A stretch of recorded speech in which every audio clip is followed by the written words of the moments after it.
നഗരത്തിന്റെ പുരാതനമായ സാംസ്കാരിക പൈതൃകമുറങ്ങുന്ന കരമനയിൽ ശൈവശാക്തേയ ചൈതന്യങ്ങൾ ഒരുപോലെ നിറഞ്ഞു നിൽക്കുന്ന ദിവ്യസന്നിധിയാണ് ശ്രീ സത്യവാഗീശ്വര ക്ഷേത്രം. ആടിമാസത്തിന്റെ പവിത്രതയിൽ ക്ഷേത്രത്തിലെ ആടിച്ചൊവ്വ മഹോത്സവത്തിന്റെ വിശേഷങ്ങളിലേക്കാണ് നമ്മൾ ഇന്ന് പോകുന്നത്.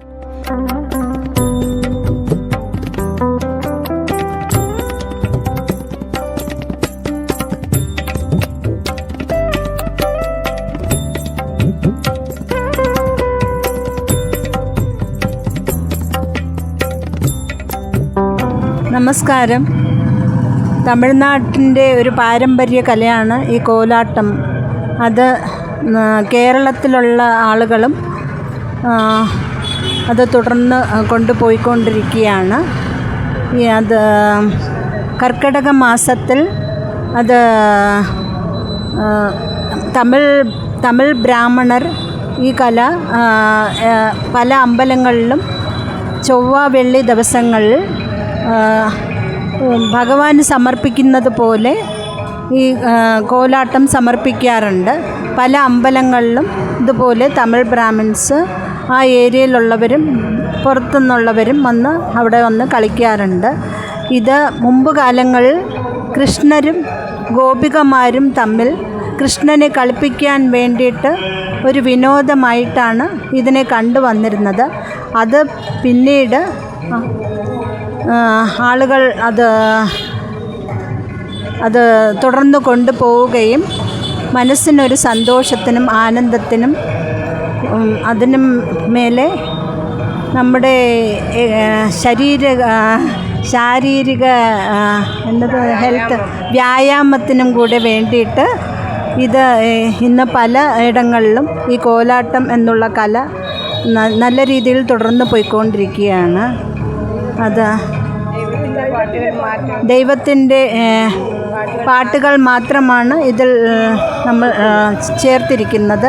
പ്രധാനമായും ഗണപതി, ശിവൻ, ദേവി, അയ്യപ്പൻ, മുരുകൻ, കൃഷ്ണൻ,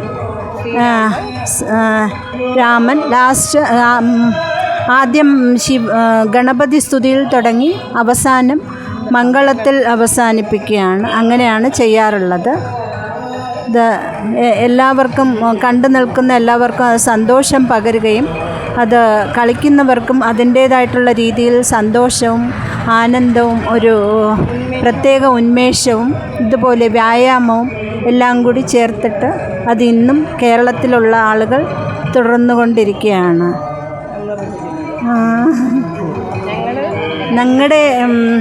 ഞങ്ങൾ കരിമം ധന്വന്തരി മൂർത്തി കോലാട്ട സമിതി എന്ന പേരിലാണ് അറിയപ്പെടുന്നത്. ഈ കർക്കിടക മാസത്തിൽ എല്ലാ ആഴ്ചകളിലും ഞങ്ങളുടെ കോലാട്ടം ഓരോ അമ്പലങ്ങളിൽ അരങ്ങേറി വരുന്നുണ്ട്. ഇത് ഞങ്ങളുടെ ഈ മാസത്തിലെ മൂന്നാമത്തെ പരിപാടിയാണ്. ഇവിടെ ആടിച്ചൊവ്വ ദിവസം, പ്രധാനമായും ആടിച്ചൊവ്വ ആടിവെള്ളി ദിവസങ്ങളിലും പിന്നെ ഏതെങ്കിലും അമ്പലങ്ങളിൽ ഉത്സവ സമയത്തുമാണ് ഈ കല നമ്മൾ നടത്തിക്കൊണ്ട് പോകുന്നത്. ഞങ്ങളുടെ ഗുരു കരിമത്ത് തന്നെ താമസിക്കുന്ന ശ്രീമതി ചിത്ര വെങ്കടേഷ് അവർകളാണ്. ഞങ്ങളുടെ ഗ്രൂപ്പിൽ 10 പേർ ഉണ്ട്. ഈ കളിയിൽ 8 പേരുള്ളത് കൊണ്ട് ഇന്ന് 8 പേരെ സന്നിഹിതരായിട്ടുള്ളൂ ഇവിടെ. എല്ലാവർക്കും നമസ്കാരം. Thank you.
സത്യവാഗീശ്വര ഭഗവാനും ദേവിക്കും ഞങ്ങളുടെ അനന്തകോടി പ്രണാമങ്ങൾ.